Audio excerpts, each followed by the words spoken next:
Deuteronômio, capítulo 2. Continuamos a relembrar, porque aqui ainda é o primeiro discurso de Moisés, relembrar este primeiro discurso, repetir aquilo que já tinha acontecido.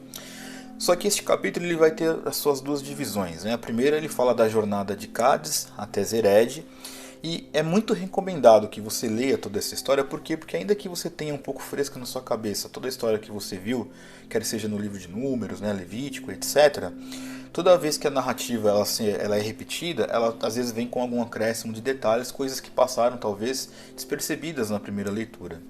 Mas é muito importante relembrar este caminho, Ele vai contando, Moisés vai falando sobre a jornada do povo. Olha, vocês passaram por tal lugar, aquele dia o Senhor me disse que nós iríamos passar ali por Ar e etc.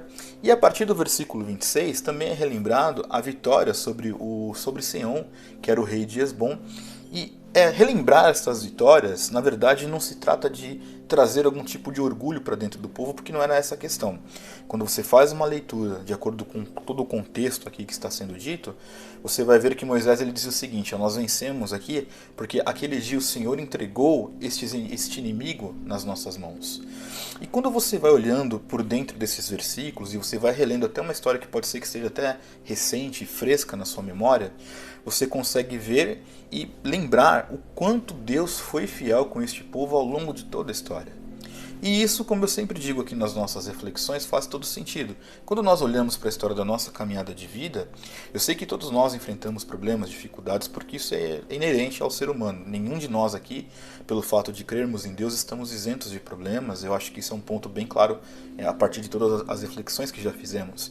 Mas nos lembrarmos e quando olhamos para trás, vermos a mão de Deus agindo em favor de nós olharmos para lembrarmos o quanto Deus tem sido misericordioso, nos perdoando, nos libertando das coisas que são ruins, daquelas amarras que nos prendiam ao longo de toda a nossa caminhada, dia após dia, é um claro sinal que a palavra realmente não mente, porque as misericórdias do Senhor se renovam sobre nós a cada manhã.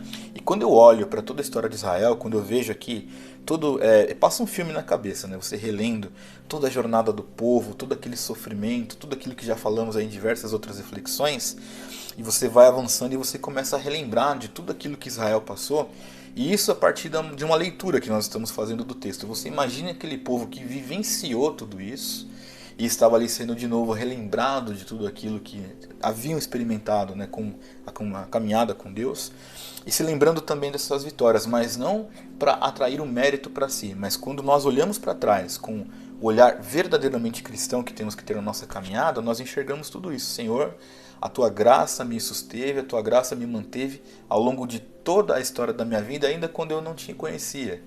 É muito interessante que eu já ouvi esse tipo de testemunho. Por exemplo, pessoas que no momento em que foram convencidas pelo Espírito Santo, que foram chamadas para crer em Deus, elas olham para trás no tempo que elas não acreditavam e elas reconhecem isso. Senhor, desde que nasci eu fui um eleito porque eu lembro da Tua graça ainda quando eu não te conhecia. E aqui, quando nós olhamos para essas histórias, relembrando essas histórias, a jornada do povo a partir de Cádiz, a vitória sobre o rei, sobre Seom, que era o rei de Hesbom, isso nos dá muita esperança e é um exercício que eu insisto, deve ser praticado por muitas e muitas vezes. Senhor, eu preciso por vezes olhar para trás para eu me lembrar de onde é que eu saí.